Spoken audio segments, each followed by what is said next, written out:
গ্রাম থেকে এই মেয়েটির ম্যাজিস্ট্রেট দেবর এবং শাশুড়ি আসছে, কিন্তু মেয়েটি না জেনে কি করলো দেখুন। আসসালামু আলাইকুম ভাবি, মা আসো। কি ব্যাপার তোমরা?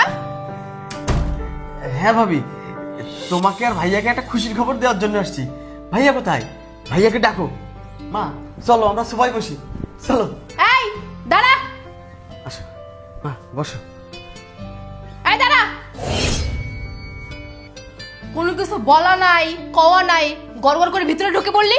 কি জন্য আসছিস আর কি এমন সুখবর যে সকাল সকাল বাসায় চলে আসা লাগলো? বল।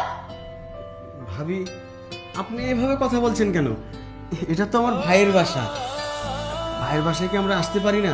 আপনি ভাইয়াকে ডাকেন। ভাবি ভাবি জানেন, অনেক বড় একটা সুখবর নিয়ে আসছি, যেটা শুনলে আপনি আর ভাইয়া দুইজনেই খুশিতে আত্মহারা হয়ে যাবেন। এই চুপ কর। ভাবি ভাইয়া কোথায়? ভাইয়াকে ডাকো। এই কি এমন সুখবর? কি এমন সুখবর নিয়ে আসছিস? এমন ভাব নিচ্ছিস মনে হয় বিশ্ব জয় করে আসছিস। নিশ্চয়ই গ্রামে একটা ভ্যান কিনছিস, এখন থেকে ভ্যানটা চালাবি, আর এই সুখবরটা দেওয়ার জন্য ভাইয়ের কাছে আসছিস। শয়তান কোথাকার। শোন, ভালোই ভালোই বলছি, এখান থেকে চলে যা। যেভাবে আসছিস ওইভাবে চলে যা।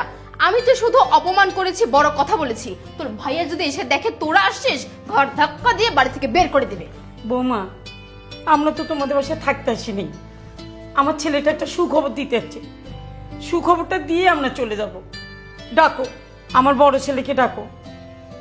বাবা, ছোট ছেলের জন্য আজকে মুখে বলে ফুটেছে, তাই না? আর আমি তো এটা ভালো করেই জানি, আপনারা আমার বাসায় থাকতে আসেন না, আমার স্বামী টাকা ভাঙাতে আসেন, বুঝছেন?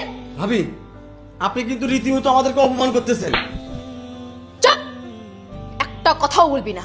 রীতিমতো অপমান? তারপরও তো তোদের লজ্জা নাই। এত কথা বলি, এত অপমান করি, তারপরে তো লজ্জা শরম নাই। বেয়াদব কোথাকার।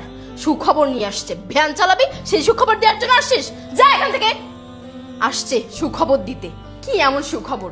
সারা জীবন তো ভাইয়ের টাকা শেষ করলি, ভাইয়ের টাকা দিয়ে পড়াশোনা করলি, বললি কত গর্ব করে, ভাইয়া আমি তোমার টাকা দিয়ে পড়াশোনা করে বড় চাকরিজীবী হব। কি কি করলি আজকে? কই চাকরিজীবী হলি? তা তো হলি না, একটা ভ্যান চালক হইলি। আর সেই সুখবর দেওয়ার জন্য ভাইয়াকে জানানোর জন্য আসছিস।